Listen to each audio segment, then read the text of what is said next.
се пролонгира распустот за учениците од основните и средните училишта во земјава, дали во овој период на ниски температури се соочивте вие со проблем за пукање на цевки во парното затоплување?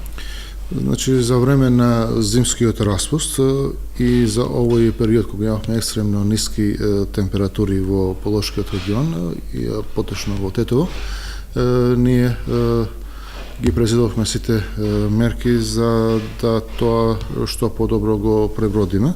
Значи, во сите училишни објекти и во градинките секој ден се пуштаја парната за да имаме топли простори и за да не дојде до дефекти на замрзнување на водата и да пукнење на цевките.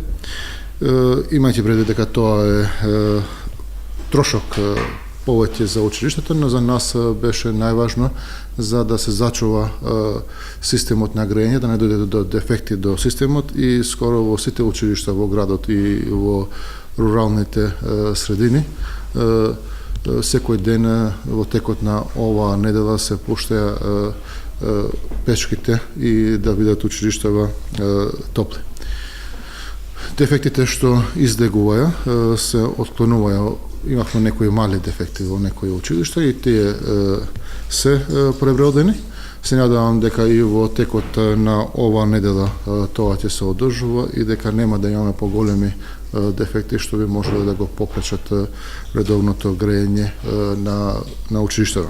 Има ли доволно огрев да се стартува второто полугодие во топли учебници? Значи, тоа сме го кажале и порано и го повторуваме овие 3,5 години, додека сме во оваа должност.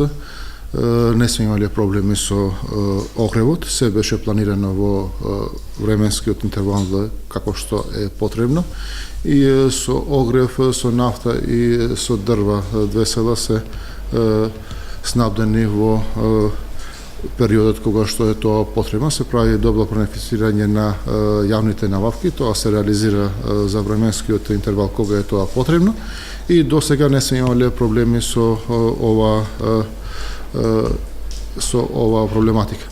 И може да кажем дека минатата година севкупно во училиштава на општина Тетово, основните и средните, имавме трошено и во градинката, значи севкупно во сите образовни објекти 446 тона нафта. И за ова учебна година и ова грејна сезона се прави добро планифицирање на работите и се следи трошењето и снабдувањето со нафта и со огрев на сите училишта. Се надевам дека нема да имаме поголеми дефекти во овој период. Се надевам дека и снабдувањето со нафта како што е предвидено периодично така ќе тече. И оваа грејна сезона ќе ја заокружиме без некои проблеми во оваа насока.